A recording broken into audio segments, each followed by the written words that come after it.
주시는 하나님의 말씀을 같이 읽겠습니다. 하나님의 말씀은 신약성경 마태복음 21장 33절에서 46절까지 말씀입니다. 마태복음 21장 33절에서 46절까지 말씀, 제가 가진 성경은 신약성경 36쪽입니다. 마태복음 21장 33절에서 46절까지 말씀을 저하고 함께 교독하도록 하겠습니다. 제가 먼저 33절 말씀을 읽습니다. 다른 한 비유를 들으라. 한 집주인이 포도원을 만들어 산 울타리로 두르고 거기에 집 자는 틀을 만들고 망대를 짓고 농부들에게 새로 주고 타국에 갔더니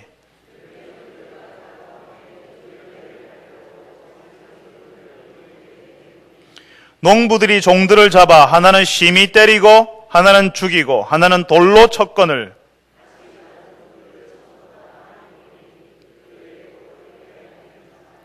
후에 자기 아들을 보내며 이르되 그들이 내 아들은 존대하리라 하였더니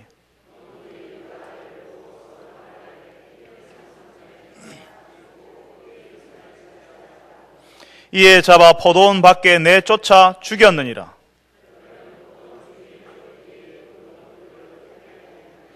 그들이 말하되 그 악한 자들을 진멸하고 포도원은 제때에 열매를 바칠 만한 다른 농부들에게 새로 줄지니이다.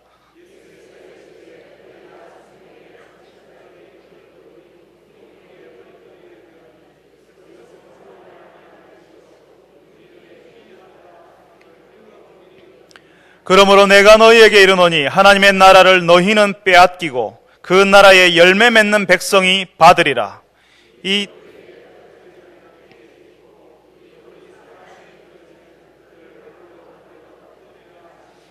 대제사장들과 바리새인들이 예수의 비유를 듣고 자기들을 가리켜 말씀하심인 줄 알고 잡고자 하나 무리를 무서워하니 이는 그들이 예수를 선지자로 알미었더라. 아멘. 할렐루야. 찬양대에서 하나님께 찬양을 올려드리겠습니다.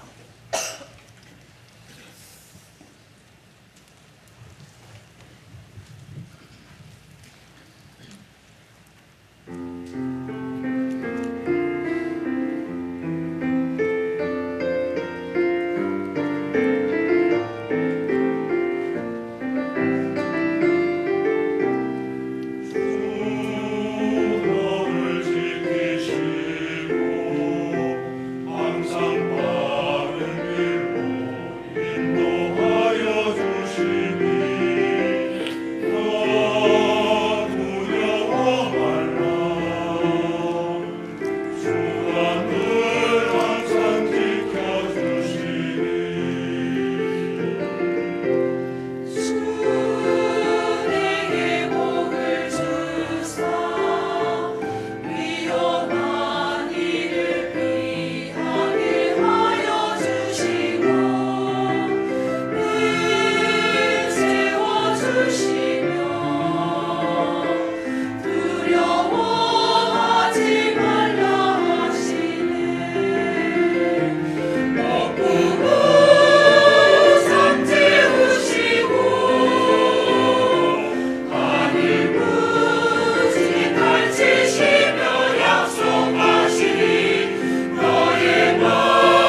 좋으신 하나님,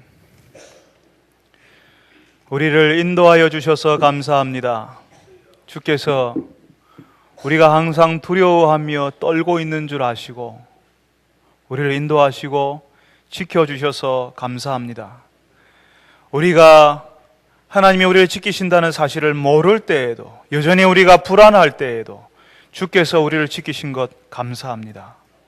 오늘도 사랑하는 주의 말씀을 저희들이 듣기를 원합니다.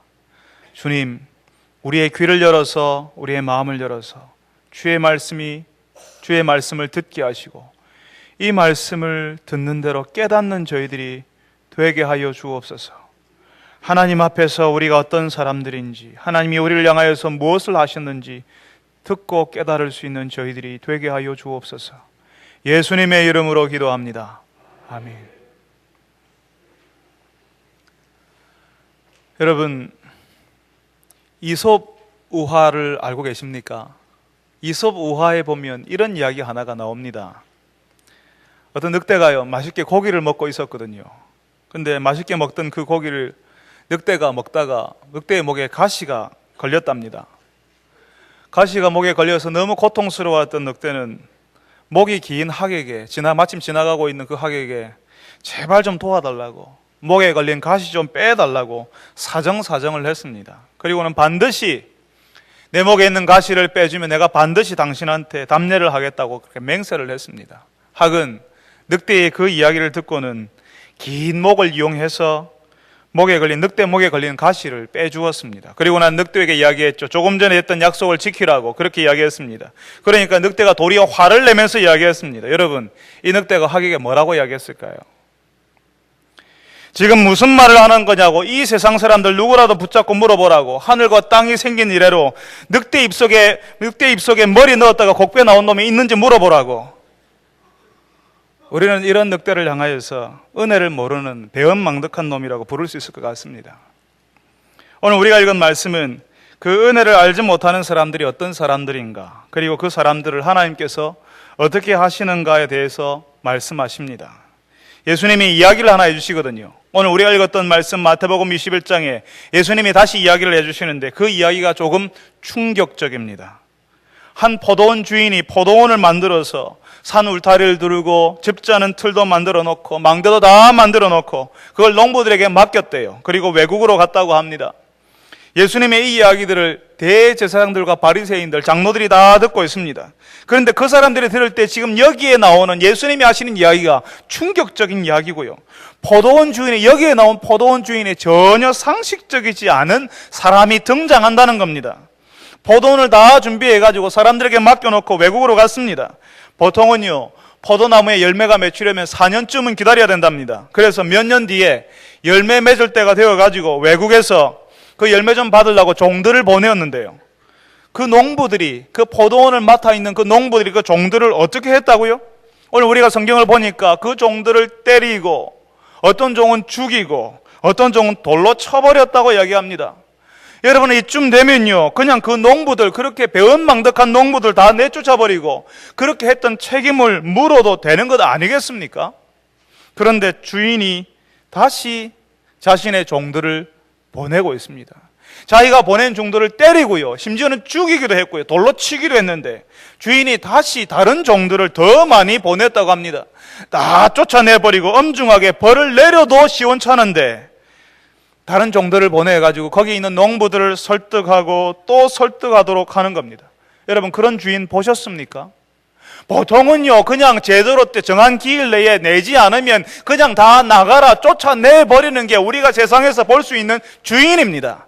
그런데 이 주인은 정말 상식적이지 않은 방식으로 일을 하고 있습니다. 더 상식적이지 않은 것은요, 정말 이해가 안 되는 것은 더 많은 종들을 보내었거든요. 종들을 보냈는데 이 농부들이 똑같이 하는 겁니다. 때리고 죽이고 돌로 쳐버리고.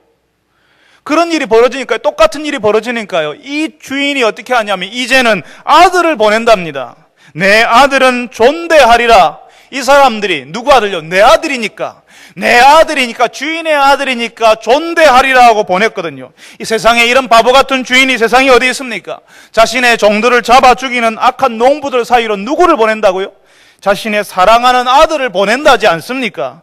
몰라도 이렇게 모를 수 있습니까? 여러분들이 만약에 자녀가 있다면, 여러분들이 만약에 어떤 건물 주인이고 집 주인이고 큰 농장의 주인이라면, 여러분들에게 지금 새를 먹고 사는 사람들이, 여러분에게 새 들어 사는 사람들이, 여러분의 보낸 사람들에게 그렇게 대했는데 여러분 아들 보낼 수 있겠습니까?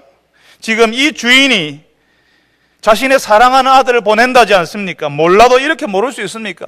이 주인은 여전히 자신이 포도원을 맡긴 그 농부들을 믿고 있는 것 같습니다. 그 농부들은 주인의 종들을 때리고 죽이고 돌로 치고 있는데 정말 순진하고도 어리석게도 그 농부들 믿어주는 겁니다. 그리고 아들까지 보내고 있습니다. 여러분, 이렇게 바보 같은 주인, 자신의 종들을 잡아 죽이는 그 농부에게 아들을 보내는 주인이 누굴까요? 예수님의 이야기에 나오는 이 포도원의 주인은 누구를 가리키는 겁니까? 여러분 다 알고 계시죠? 우리 하나님 아버지요. 불순종하면 다 쓸어버리시고 주인의 위엄을 세워야 하는데 나한테 불충하면, 나한테 불순종하면 다 쓸어버린다라고 무서움을 각인시키는 것이 아니라, 주인의 위엄을 세워야 하는데 그렇게 하는 것이 아니라 오히려 설득하고 타이르고 다시 자신의 아들을 보내시는, 정말 이해할 수도 없고 말도 안 되는 방식으로 일하시는 분이 하나님이십니다. 그런 하나님의 진심을 이 농부들이 알아주었나요? 그런 하나님의 진심을 알고 우리가 잘못했구나 그렇게 했습니까? 아닙니다. 아들은 상속자였고 그 상속자의 지위는 그 주인의 권위와 거의 맞먹는 것이거든요. 그런데 농부들은 그 상속자를 죽이고 그 포도원까지 뺏으려 하는 겁니다. 제가 처음 초반에 이솝 우화에 나오는 늑대를 이야기했는데, 그 늑대는 자신에게 은혜를 베푸는 학에게 잡아먹지 않은 것만으로도 감사해라 이렇게 하지만, 여기에 나오는 농부는 죽이고 다 빼앗으려고 하는 겁니다. 배은망덕을 넘어서고 있지 않습니까? 포도원을 자신의 것으로 만들려고 합니다. 자신의 소유권을 주장했다는 겁니다. 이 이야기가 얼마나 말도 안 되는 이야기인지 예수님이 대제사장들과 장로들에게 물어봤어요. 그러니까 그 대제사장들과 장로들까지도 예수님의 책망을 받던 그 대제사장들과 바리새인들도 그렇게 이야기하는 겁니다. 그 포도원 주인이 올 때에 그 농부들 어떻게 하겠느냐라고 예수님이 물으시니까 그 대제사장들과 장로들이 그 농부들 향해서 악한 자라고 말합니다. 그 악한 자들을 진멸하고 그 포도원은 제때에 열매를 바칠 만한 다른 농부들에게 새로 줄지니이다. 이 사람들이 보기에도, 예수님의 책망을 받는 이 사람들이 보기에도 그 농부들이 악하다는 겁니다. 믿고 맡겨준 주인에게 대한 정당한 반응은 자신이 열심히 농사한 것을 주인에게 드리는 겁니다. 그런데 그 농부는 내 거야 라고 주장하는 말도 안 되는 일이 벌어졌다고요. 지금 예수님께서 이 이야기를 하시면서 이 이야기 속에 이스라엘이라고 하는, 우리가 구약 성경에 나오는 그 이스라엘, 하나님의 백성이라고 하는 그 이스라엘이 하나님을 향하여서 어떻게 반응했는지를 말씀하십니다. 하나님께서 모든 것을 만드시고 그것을 이스라엘에게 맡기셨거든요. 그런데 그 이스라엘이 하나님께 내어놓은 것은 하나님이 보내시는 종들, 선지자들, 사역자들을 때리고 박해하는 거였습니다. 심지어는 죽이고 돌로 쳤습니다. 시대마다 하나님께로 돌아오라는 하나님의 메시지를 거절하고 그런 메시지를 전하는 사람들을 싫어하는 것이 이스라엘 사람들의 모습이었습니다.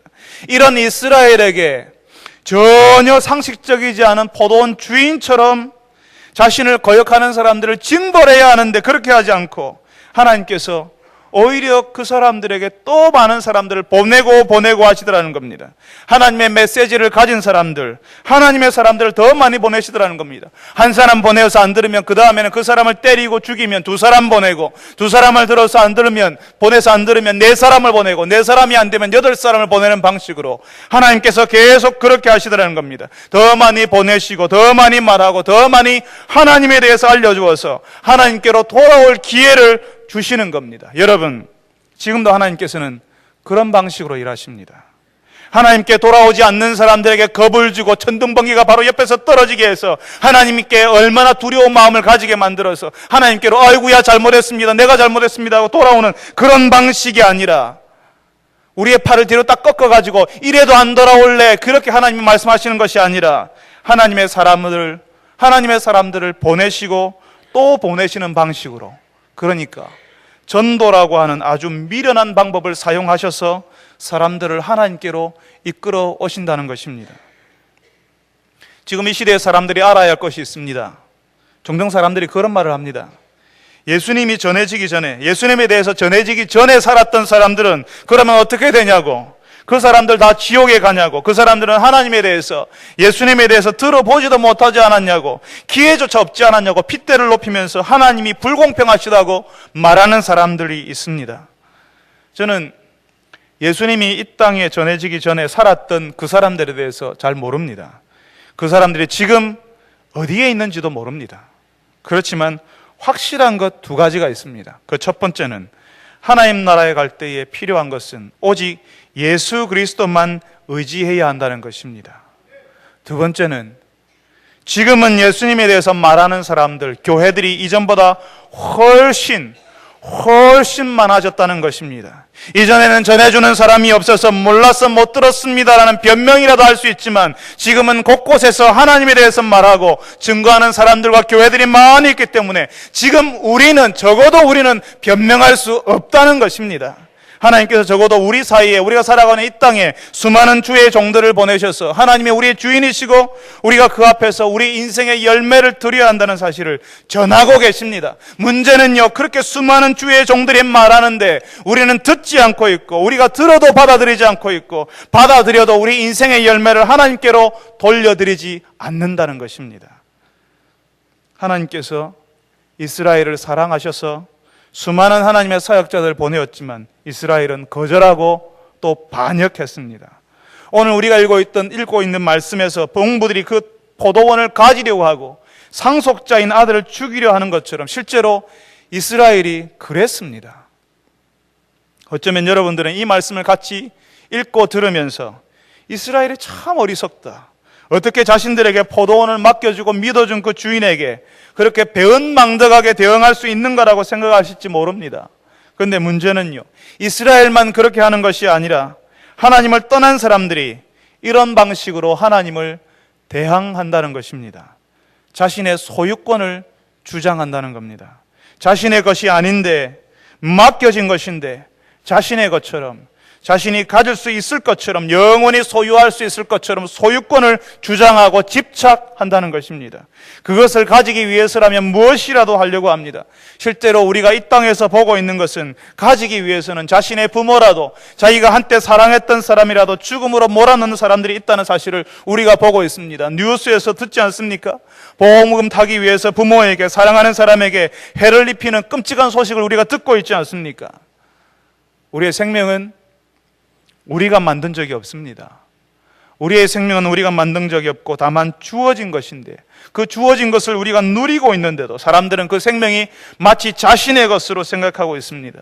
우리에게 생명을 주신 하나님께서는 우리에게 그 생명 주신 하나님, 허락하신 그 주인을 알아보기 원하시는데 우리는 우리가 주인인 것처럼 생각합니다. 여러분, 타락한 사람의 특징, 하나님을 떠난 사람의 특징은 자신의 것이 아닌데 소유권을 주장하는 것입니다.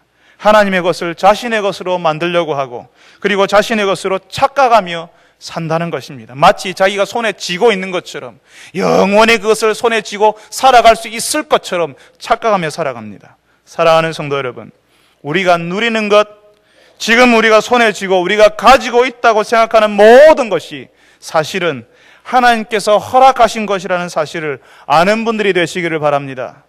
우리가 우리의 소유권을 주장하는 것이 아니라 하나님께로부터 왔음을 알고 그 하나님이 우리의 주인인 것을 겸손하게 인정하실 줄 아는 성도 여러분 되시기를 바랍니다. 우리에게 허락하신 인생이, 우리에게 허락된 그 시간과 인생이 하나님을 향한 열매를 맺어드리는 시간, 그런 인생 되시기를 간절히 바랍니다. 대제사장들과 장로들이요, 악한 자들을 진멸해 버려야 하고 그 포도원은 다른 농부들에게 주어야 한다고 말했습니다. 그때 예수님께서는 아무도 관심을 기울이지 않는 한 사람, 그 아들에 대해서 말씀하십니다.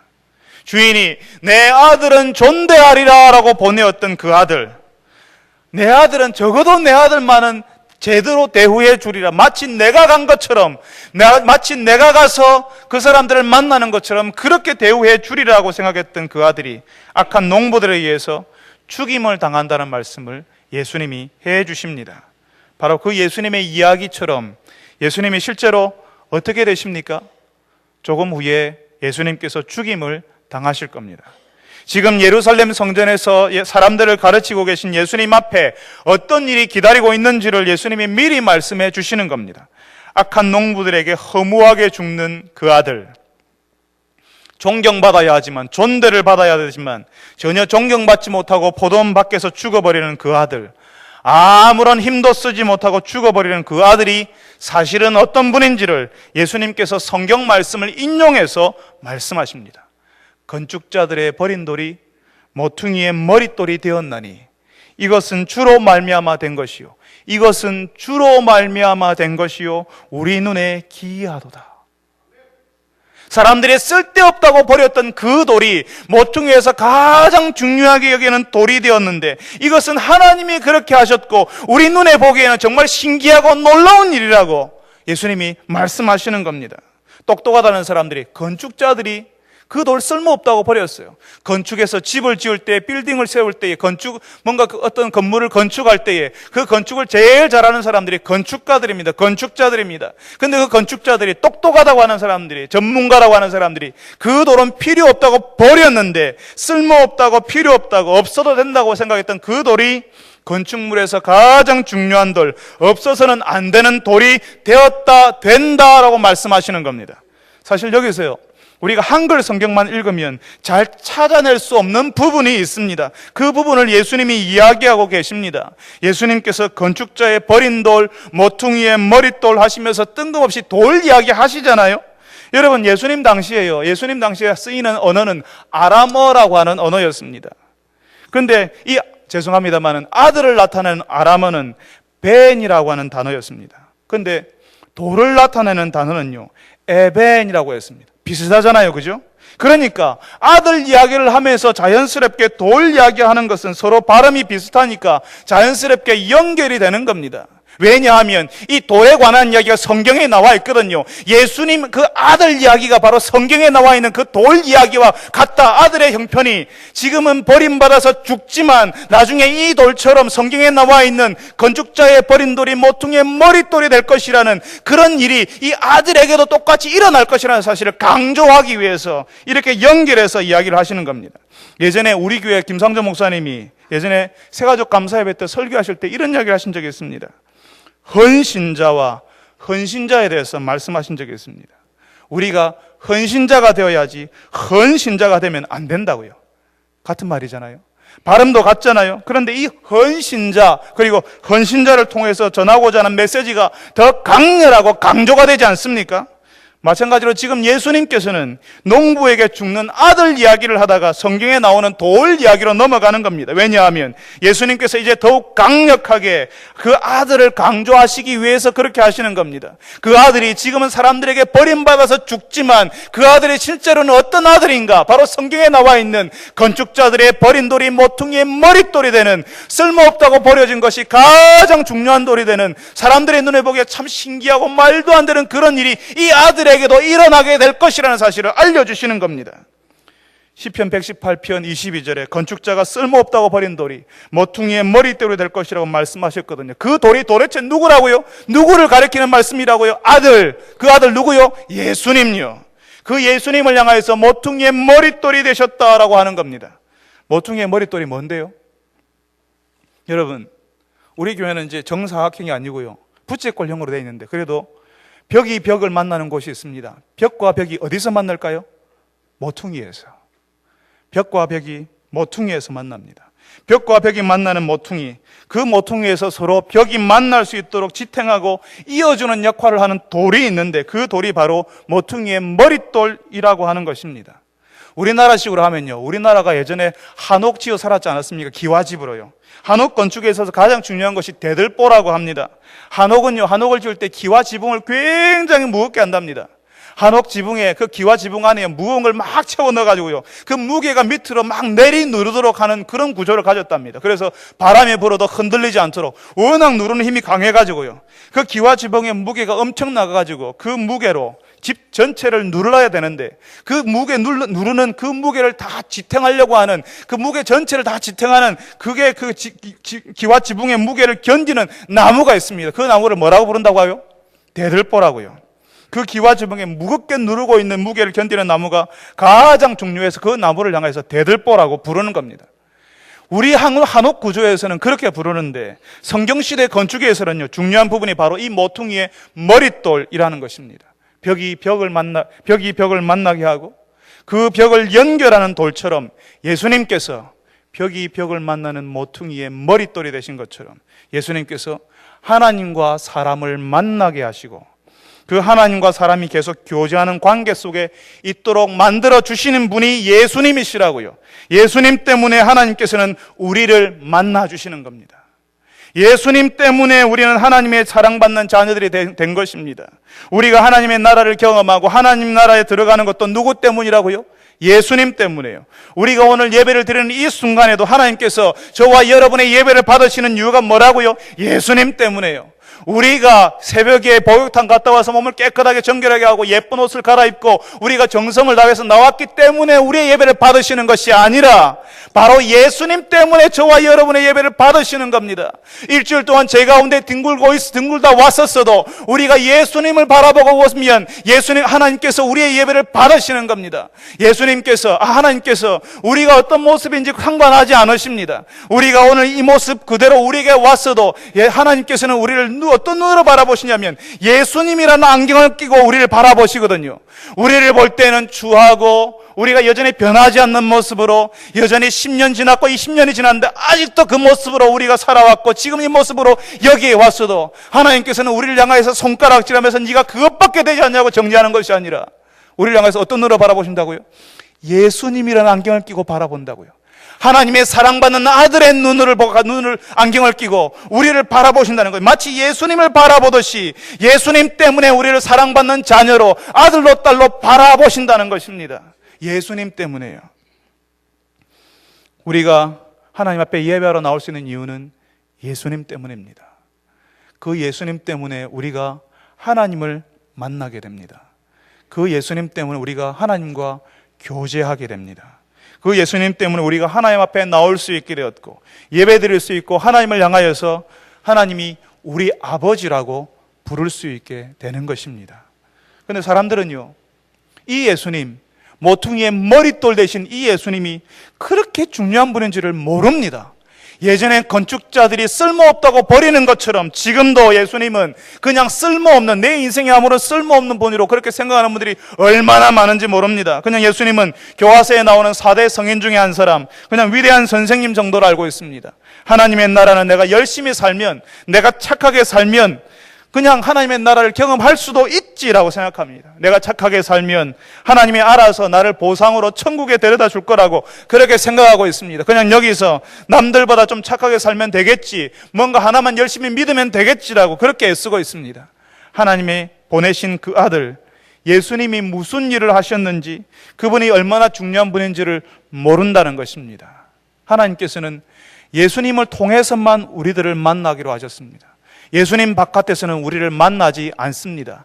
여러분들이 아무리 큰 소리로 하나님 한번 나타나 보십시오. 여러분이 아무리 큰 소리로, 여러분이 아무리 간절하게 하나님을 불러보세요. 하나님이 나타나시는가? 하나님께서 그렇게 하셨습니다. 아들을 통해서만 우리를 만나기로, 아들의 눈으로 우리를 바라봐 주기로, 그렇게 하나님께서 처음부터 그렇게 작정하셨습니다. 예수님을 통해서만, 모퉁이가 벽과 벽이 모퉁이에서 만나는 것처럼 예수님을 통해서만 우리가 하나님을 만나게 되고 하나님과 교제하게 되는 것입니다. 그런데 사람들이 그 예수님이 얼마나 중요한 분인지를 모르는 겁니다. 그 옛날 이스라엘 사람들, 대제사장들과 장로들이 예수님을 버리는 돌, 쓸모없는 돌, 자신들의 인생과 신앙에는 상관없다고 생각했던 것처럼 지금도 많은 사람들이 예수님을 자신의 인생의 중요한 분으로 생각하지 않습니다. 자신의 가정과 사업장에 가장 필요한 분, 가장 중요한 분으로 생각하지 않는 겁니다. 그저 필요 없다, 쓸데없다고 생각하고 그냥 버리고 있습니다. 예수님을 거들떠도 보지 않습니다. 그렇지만 하나님께서는 그 예수님, 사람들의 쓸모없다 했던 그 예수님을, 하나님을 알고 하나님의 나라를 경험하는 데 가장 중요한 분이 되게 하셨습니다. 벽과 벽이 만나는 모퉁이, 그리고 모퉁이가 떨어지지 않도록 지탱하는 모퉁이의 머릿돌이 되게 하신 겁니다. 하나님과 사람이 예수님 때문에 만나고, 하나님과 사람이 예수님 안에서 교제가 일어나게 하고, 화해가 일어나고 회복이 일어나게 만들어 주셨습니다. 예수님 안에서, 우리 안에서 하나님의 나라가 시작되는 것입니다.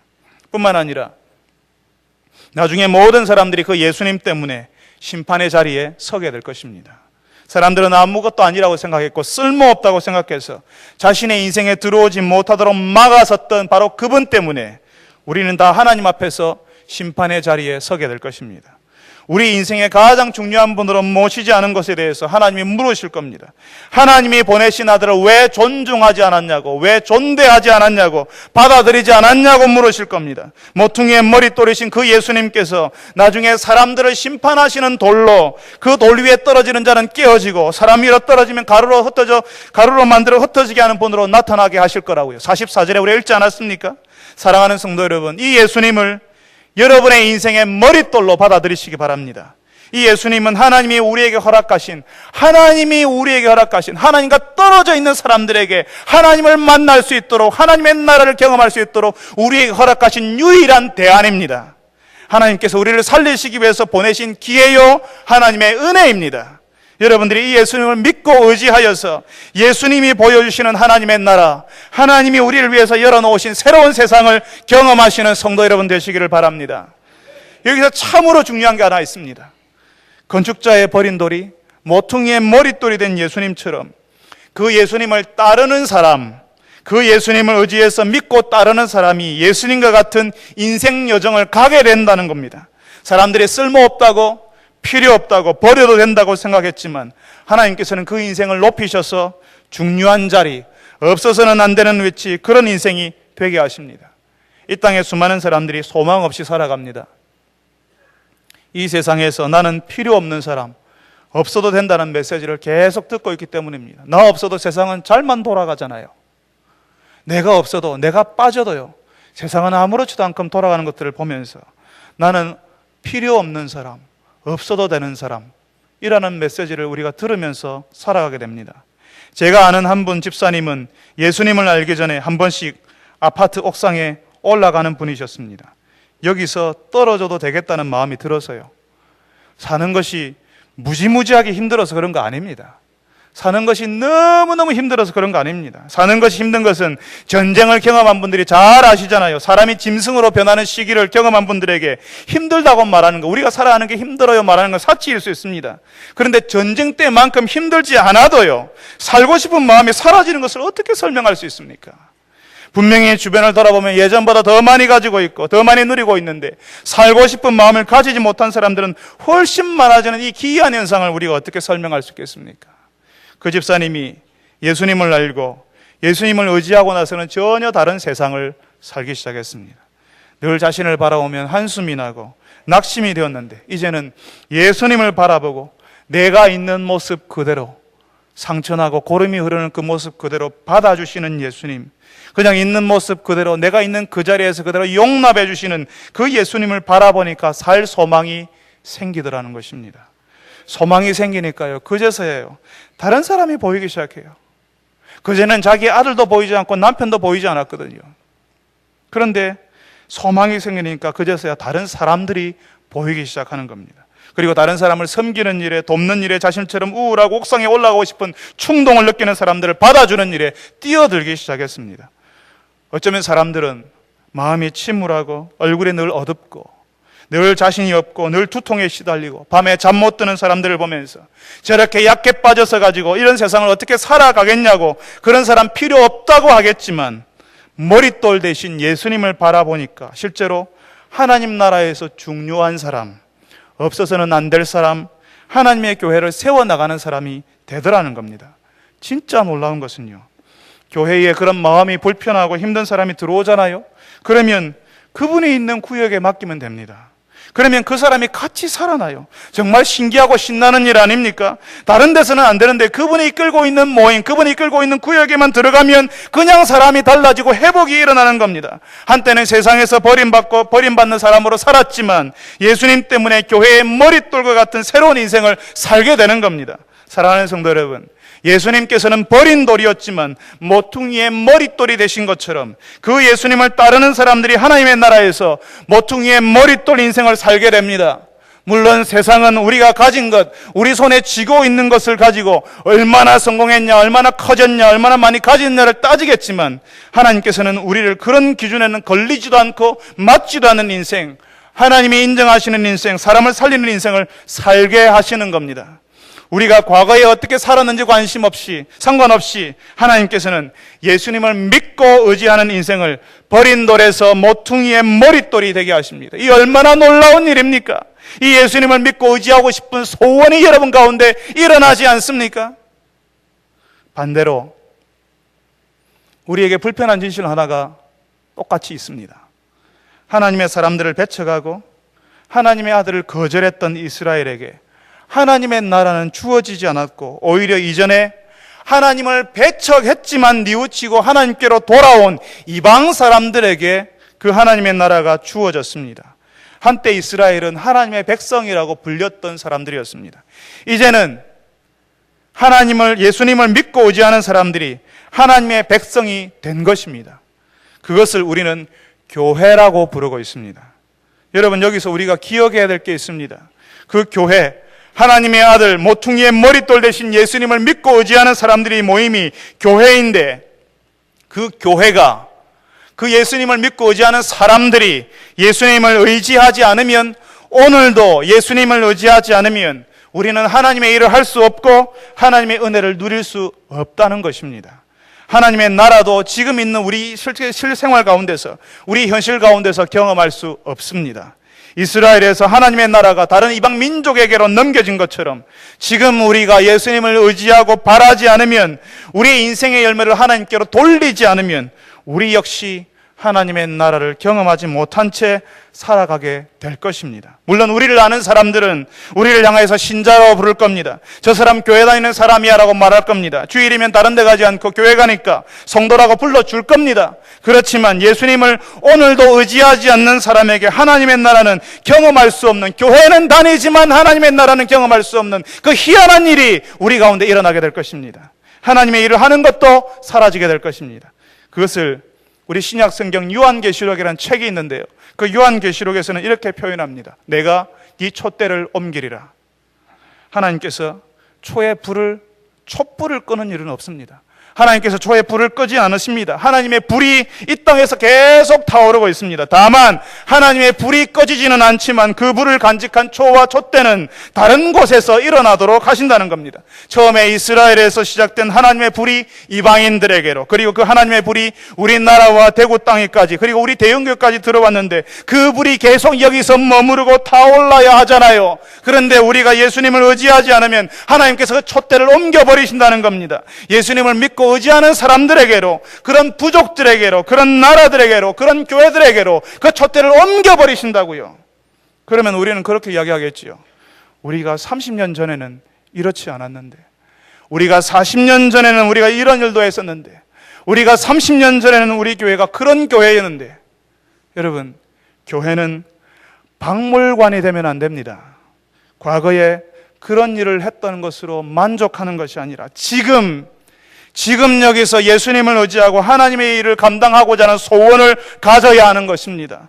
박물관이 되는 것이 아니라 하나님의 일을 감당하는 군대가 되어야 하는 것입니다. 사랑하는 성도 여러분, 오늘 이 말씀을 들으신 여러분들이 우리의 머릿돌 되신 예수님을 더욱 의지하시는 분들이 되시기를 바랍니다. 오늘도 예수님을 믿고 의지하는 가운데 하나님의 나라를 경험하고 하나님의 일을 감당하는 거룩한 교회가 되기를 소원하시는 분들 되시기를 바랍니다. 주께서 촛대를 옮기실까 두려워하면서 하나님의 불이 이곳에서 타오르기를, 우리의 자녀들에게도 하나님의 불이 타오르기를 갈망하시는 주의 백성들이 다 되시기를 바랍니다. 우리 같이 한번 기도합시다. 우리가 말씀을 들었지만 이 말씀을 들은 대로 우리가 우리 입술로 기도해야 됩니다. 기도한 대로 내 현실 가운데 일어나게 하여 주옵소서라고 기도합시다. 우리 교회에서 주의 불이 타오르게 하옵소서. 주의 촛대가 옮겨지는 것이 아니라 우리 인생 가운데, 우리 가정 가운데 주의 불이 타오르게 하여 주옵소서. 우리 사랑방에서, 우리 전도에서 주의 불이 타오르게 하여 주옵소서. 우리 인생이, 내 인생이 하나님 때문에, 예수님 때문에 내 인생이 예수님과 같은 머릿돌 인생이 되게 하여 주옵소서. 예수님 안에서 하나님과 만나는 그 놀라운 일이 내 인생 가운데 일어나게 하여 주옵소서. 내 자녀들에게도 그런 일이 일어나게 하여 주옵소서. 모퉁이의 머릿돌 대신 그 예수님처럼 벽과 벽이 만나는 그 모퉁이의 머릿돌 대신 것처럼 예수님 안에서 내가 하나님과 만나고 교제하는 일이 내 인생 가운데, 내 자녀들 인생 가운데, 내 남편에게, 내 아내에게 일어나게 하여 주옵소서. 그래서 하나님의 나라를 경험하고 내 인생이, 내 가정이, 내 직장이 회복되는 일이, 회복의 은혜가 일어나게 하여 주옵소서라고 우리 다 같이 한번 한 목소리로 기도하겠습니다. 거룩하신 아버지 하나님, 주의 불이 주님 이 교회에서 계속 타오르기를 원합니다. 주의 촛대가 옮겨지는 것이 아니라 주를 믿고 의지함으로, 우리의 모퉁이의 머릿돌 대신 그 예수님을 의지함으로 주님이여 주의 일이 일어나게 하여 주시옵소서. 그 모퉁이의 머릿돌 같은 예수님, 그 예수를 믿고 따름으로 우리 인생이 머릿돌 인생이 될 수 있도록 주여 도와주시옵소서. 주님이여 저희들이, 우리의 가정이, 우리의 직장이, 우리의 사업장이 예수 안에서 하나님을 만남으로 주님이여 저희들이 주의 은혜가, 주의 불이 주님이 활활 타오르는 그런 인생, 그런 가정 되기를 원합니다. 주님이여 벽과 벽이 모퉁이에서 만나는 것처럼 우리가 예수 안에서 하나님을 만나고 교제하기를 원합니다. 오직 예수 안에서만 하나님을 만날 수 있는데 주님이 우리가 다른 곳에서 주님이 하나님을 찾는 것이 아니라 그 예수님을 우리가 우리 인생의 가장 중요한 분으로 모시게 하여 주시옵소서. 건축자들의 버리는 돌이 아니라 주님이여 우리 인생의 가장 중요한 분으로 모셔드리게 하여 주옵소서. 주님의 모퉁이의 머릿돌 대신 예수님을 우리의 인생 가운데, 우리의 가정에, 우리의 사업장에 받아들이는 저희들이 되게 하여 주시옵소서. 그리하여서 우리 인생과 가정과 지금 우리 교회 가운데 하나님의 역사가 나타나게 하시고, 하나님의 회복이 나타나게 하시고, 하나님의 나라가 이루어지는 것을 우리의 눈으로 목격할 수 있도록 도와주시옵소서. 거룩하신 아버지 하나님, 오늘 사랑하는 주의 백성들이 이 말씀을 듣습니다. 벽과 벽이 모퉁이에서 만나는 것처럼 예수 안에서만 우리가 하나님을 만날 수 있고, 예수 안에서만 하나님과 교제하고, 예수 안에서만 우리가 하나님의 나라를 경험하며 회복의 은혜를 경험하는데, 주님이여, 건축자들이 예전에 주님 구약의 주님 유대의 대제사장들과 장로들이, 바리새인들이, 지도자들이, 전문가들이 예수님을 필요 없는 것으로, 인생과 지금 신앙에 아무 도움이 안 되는 것으로 버렸지만, 하나님께서는 그 예수님을 인생의 가장 중요한 분, 하나님을 만나기에 그 예수님을 통과하지 않으면 안 되는 그분으로 예수님을 세우셨습니다. 그 예수님 우리 인생의 가장 중요한 분으로 모시게 하여 주옵소서. 우리의 가정의 가장 중요한 분으로 모시게 하여 주옵소서. 우리의 교회가 지금 그 예수님을 믿고 오지 않은 교회 되게 하여 주시옵소서. 주님, 그리하여서 우리 인생에 예수님 때문에 하나님의 자녀가 되고 하나님과 교제하는 일이 일어나게 하시고, 우리의 자녀들에게도 하나님의 불이 활활 타오르는 일이 일어나게 하여 주시옵소서. 지금은 우리가 연약하고 쓸모없고 다른 사람들에게 손가락질 받고 우리가 한숨지며 낙담하는 인생을 살고 있을지라도 예수님을 믿고 바라보면서 예수님을 따라가면서 예수님과 같은 인생, 머릿돌 인생 될 수 있도록, 머릿돌 가정 될 수 있도록, 머릿돌과 같은 교회 될 수 있도록 우리를 이끌어 주시고 보호하여 주시옵소서. 예수님의 이름으로 기도합니다. 아멘. 함께